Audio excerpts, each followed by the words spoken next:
my take on the core competencies is that, and certainly this is true, more true today than ever before, is that your core competencies are continuously changing, all right? And I think for a lot of companies, what they decide to outsource today will be different than what they will decide to outsource, tomorrow, 2, 3, 4, 5 years from now.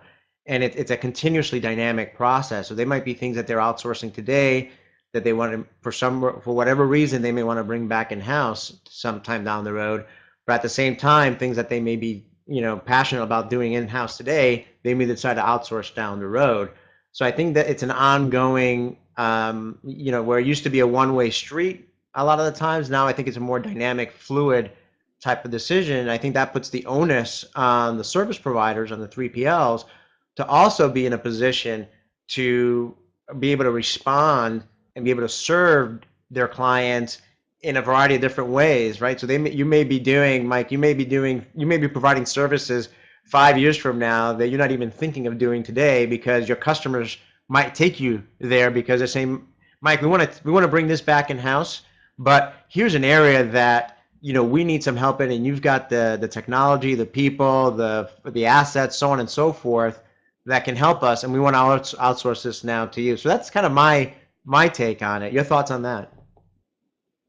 Oh, Adrian, absolutely. And, I've been in the business long enough now that, we are seeing those life cycles. So we do have customers and examples of customers where, they'll call you up and say, hey, unfortunately, Mike, we're having to pull this particular element of the supply chain you operate for us back in-house for a whole host of reasons. And we don't have enough time to talk about those today, but we see that happening.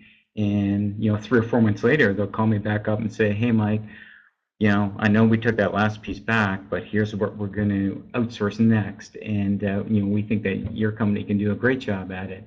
So we absolutely see that. What I take out of that is, for so many of these customers that are clients that are good at outsourcing, they figured out that first and foremost, it's about culture. It's they're comfortable with the cultural fit that they have with us, with Legacy, and we're their go-to provider, versus, hey, we're going to put an RFQ out there, and hey, we're going to drive this down to pennies. And we're absolutely seeing that shift right now, and the consolidation for many of our bigger customers where they're going to a single provider or perhaps two providers in their world. And what you see out of that, and why we invest in those relationships, is yes, one day something can go away from you and go back in-house, or just evaporate.